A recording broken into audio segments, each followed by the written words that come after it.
everyone! So I am thrilled to be announcing the So Vintage series has returned. Yes, it has. Yay!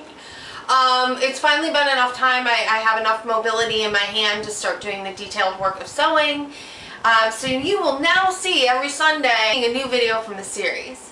When I was starting to piece this all together, I noticed that I was like, there's a gap in my footage. Where did that go? And I found the video that I did pre-surgery of actually cutting out the fabric, laying the pattern pieces out and cutting out the fabric. So that's what this video is going to be all about, is kind of that all that lost footage kind of smooshed together. So yeah, so let's get this dress done. I want to wear it this summer.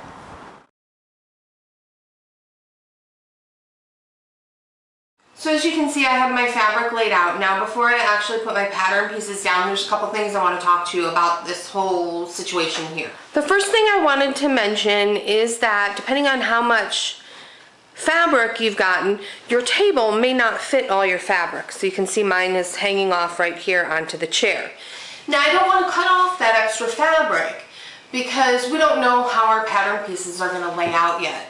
So we may decide, like, once we get our pattern pieces laid out, then we're going to cut it and then maybe pull it up and then lay out the rest of our pieces. We don't know yet. Okay, the other thing that I wanted to talk about is how the instructions lay things out. As you can see, our options are a 45 inch, a 60 inch. Now see here on the 60 though, it says 8 to 10. And then we also have one 60 inch for 12 to 14 and one 60 inch for 16 through 22. So you want to make sure that if your fabric was 60 inches in width off the bolt, that you go with your proper size. If you have a situation like me where the width of your fabric off the bolt falls in between those two, I'm actually going to go with this layout. Just because I know for sure we won't have enough to do the pattern layout here, but I know we'll have more than enough to do this pattern layout. You'll notice right here it says AS/TT. That means all sizes. On every pattern there will always be a glossary for all their abbreviations. So now that you've decided on the pattern that you're going to use, the pattern layout, I like to actually circle mine because sometimes I can get confused. The first thing you want to look at on our pattern layout is, the first thing we'll notice is there are going to be two pattern layouts, one here and one here. We're going to concentrate on this one first, and let me tell you the reason for that. You'll notice here it says S/L and here it says F/P. S means your selvage, which again, your selvage is like the machine finished edge of your garment. So this is the machine finished edge of the garment. Sometimes it'll be white here because sometimes the pattern won't go all the way to the edge. So that's your selvage. So what this means is that your selvages are going to lay this way, and here your F is going to be your fold of the fabric. So you're going to fold the fabric in half so that your selvages meet. So these ends, these short ends, would be the ends that were cut when you bought it. The other thing to notice is that you'll notice just inside here, you can barely tell, but this is shaded in here, and out here is not shaded. The shaded sections mean the right side of your fabric. The right side of your fabric is always going to be the side of the pattern, or the outside of the fabric. The wrong side is always going to be the opposite side.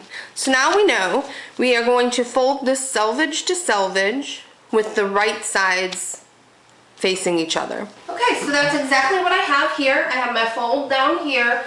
These are my cut edges, and these are my selvages are together. So what I do when I lay out my fabric, because you are going to get kind of, it's not going to lay out perfectly straight, I just do this to even out any bumps in my fabric, because you want to make sure you don't have a big fold underneath the fabric, and you want to match as close to the selvages as you can. just so that you get the most use out of your fabric as possible. Okay, so our pattern is telling us exactly how to lay out these pattern pieces. So we are going to need pattern piece 6, 7, 3, 8, and 11. Now, one thing to notice is, see how these are not shaded or are plain, they're not shaded or anything. That means that you are going to lay these down with the right side of the pattern facing up.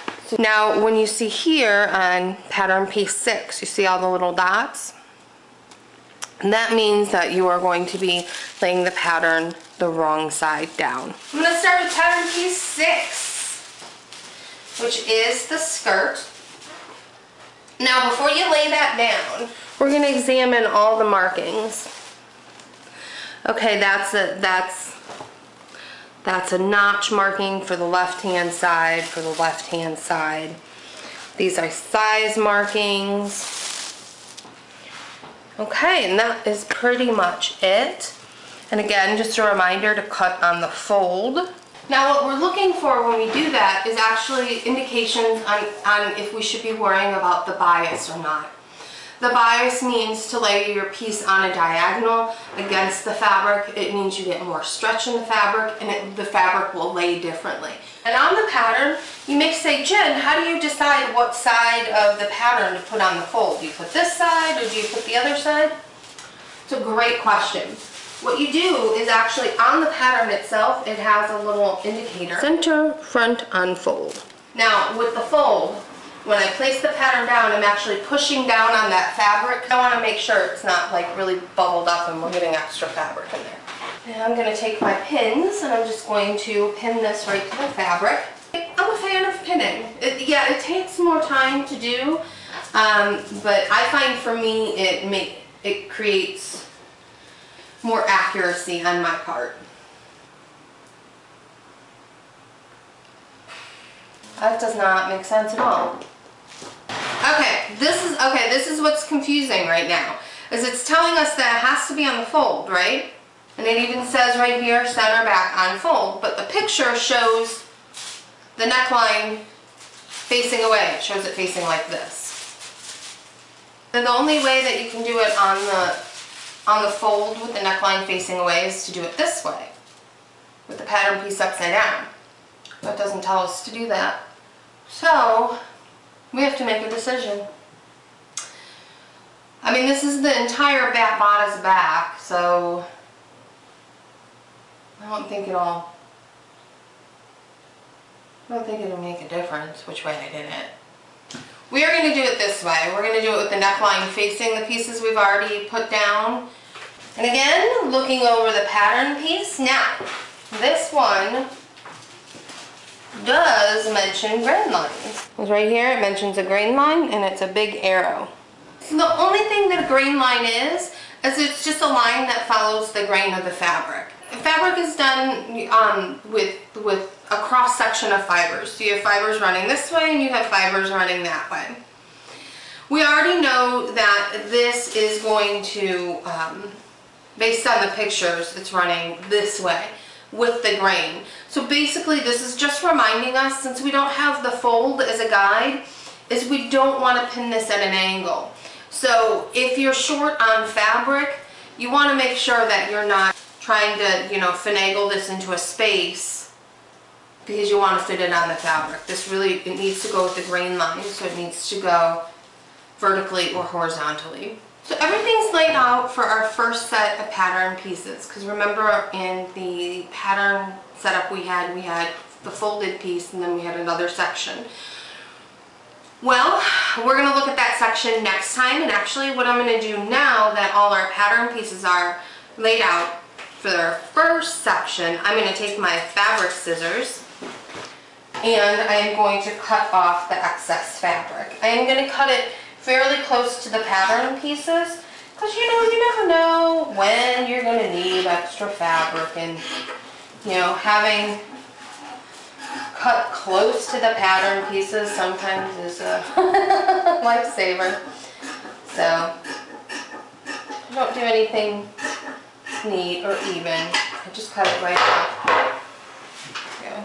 See? So what I'm going to do now is I'm going to cut out these pattern pieces out of the fabric the same way I cut out the pattern pieces out of the pattern itself. I'm just going to cut really sloppy around each piece, and then I'm going to use my ruler and my rotary cutter to cut them out.